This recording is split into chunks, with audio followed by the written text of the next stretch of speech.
This might get a little bit dark, but hey, there's not much good news in this end of the pool that have come out of this weekend. We're going to go into the protests around Europe.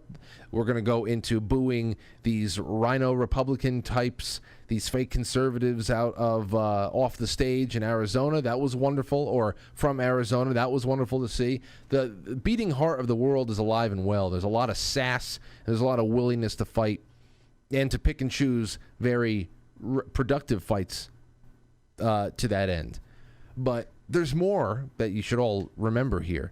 And there's a thing that is here, a summary of a 10 stages of genocide I want to read through with you. This was a document developed by Dr. Gregory H. Stanton, a professor at University of Mary Washington. Stanton has served as the president of the International Association of Genocide Scholars and now leads the Genocide Watch, a non-profit or organization dedicated to the fight against genocide.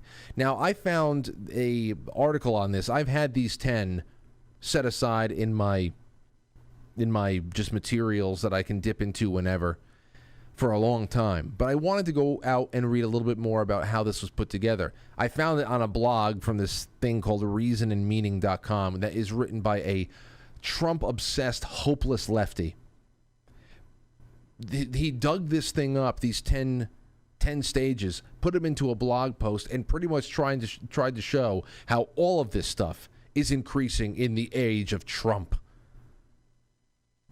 This discrimination, all this occurs in the USA, and it is only rising during the Trump administration.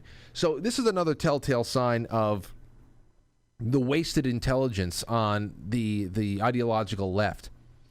There are some fairly intelligent people out there, and they do good work from time to time, and they don't know why the work is good. They don't understand.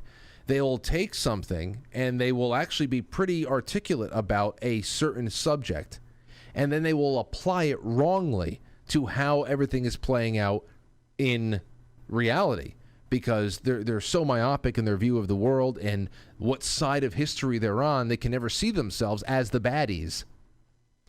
Listen to this. 10 stages of genocide. Number 1 is classification.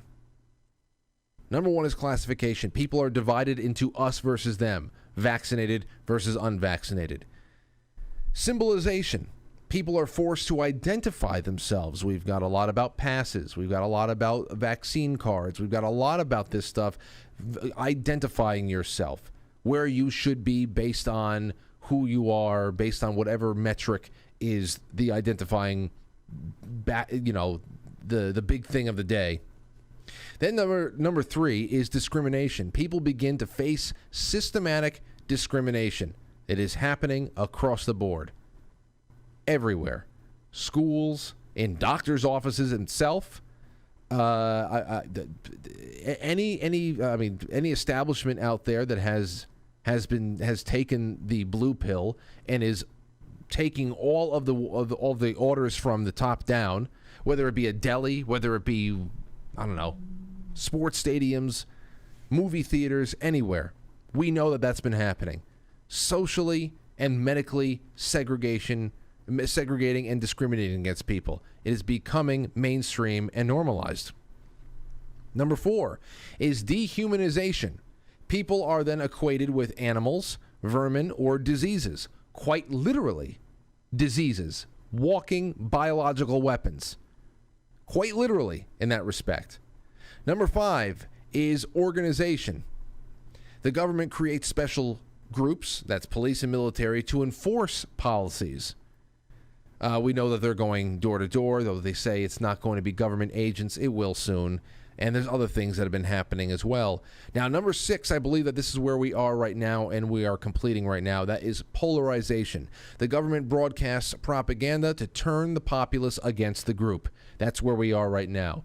Now, the only reason why we're still in a pandemic, the only reason why we may have to shut down again is because this is now the pandemic of the unvaccinated. It is a bipartisan thing. Both Republicans and Democrats alike are teaming up on this one to really jam that down our throats. They are blaming the unvaccinated. Number 7 is preparation.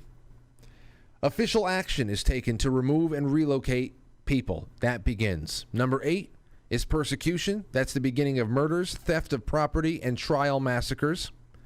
Number 9, extermination. Wholesale elimination of the group. It is an extermination and not a murder because the people are not considered human.